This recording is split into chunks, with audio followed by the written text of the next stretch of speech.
Welcome to Uncloaked Illusions. I am Chris Anthony, and I'm here to share a little information concerning the U.S.'s budget cut of the UN, $285 million.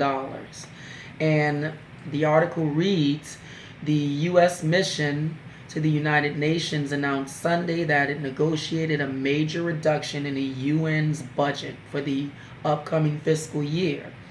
According to a statement from the mission, the 2018 to 2019 UN budget will have a $285 million reduction from the previous 2 years.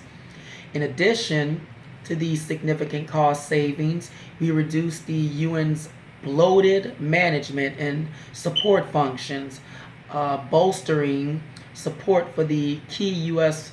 priorities throughout the world and instilled more discipline and accountability throughout the UN system.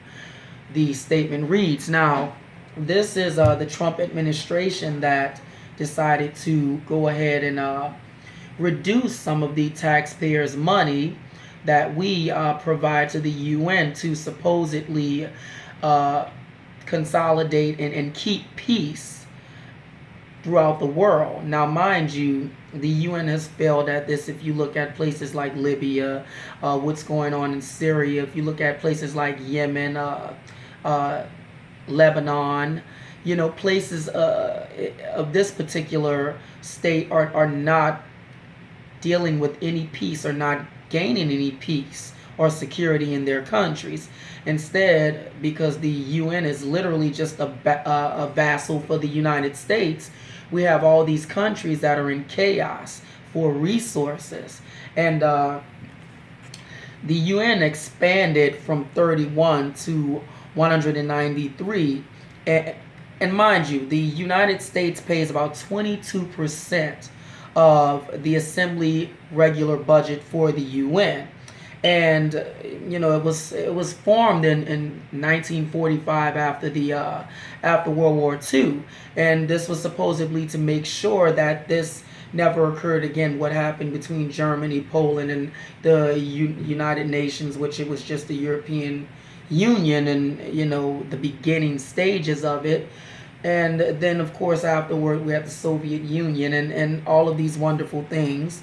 And I'm, of course, being facetious, that transpired.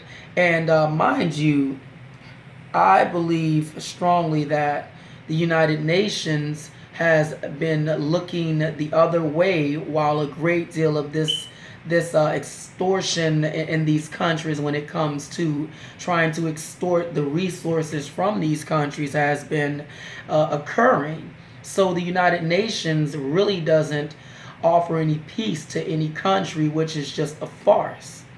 This is more about hegemony as well. One of the Trump administration's goals has been to reduce the amount of contributions that the U.S. makes to the UN. The U.S. currently provides for about 22% of the annual budget, or about $3.3 billion per year, according to the PolitiFact. Think about this. Our taxpayers' dollars are going to, again, fund radical terrorism abroad in the Middle East. So why are we not having conversations, or why are we not addressing this with our senators, with our representatives? Because none of this ever gets to the people. I don't even think the people actually care that their money, that their income taxes is literally being funded to basically overthrow other countries and create more chaos than the UN pertains, that it brings peace to these countries. And absolutely no peace has been abroad since 1945. Now, you can check the article out on The Hill, and I'll leave a link in my description box. And then Give me your opinion about it, because it also points out how UN Ambassador Nikki Haley said that the budget cut announced Sunday is a big step in the right direction for the U.S., and that she will continue to pursue ways to increase the UN's efficiency while protecting our interests. Yeah, our interest is hegemony.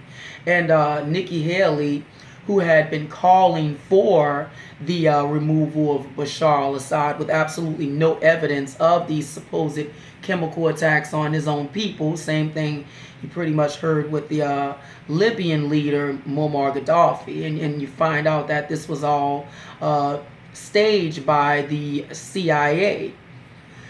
Now, give me your opinion about how you feel about this particular budget reduction from the UN, and do you think that this truly is a signal to the United States heading in the right direction by removing itself from a great deal of these councils that actually only have an interest in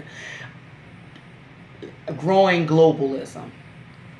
And another point I wanted to make about this was maybe this is Trump's way of saying fuck you, excuse my French, to the UN, being that they allowed a vote to go to undermine the US's acknowledgement of Jerusalem being the capital of Israel.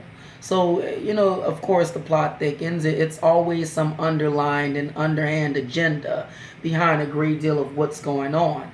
And, contrary to whether people may like Trump or not, he's a businessman. So he's definitely going to make you think twice about some of the decisions that you are trying to enact. So I think it's pretty interesting to see how all of this pans out. And like, subscribe, please share the video. Let's get these conversations occurring, because it's necessary. And I will be coming pretty soon with a particular article that points out some very, very telling information about the economy and where it's headed.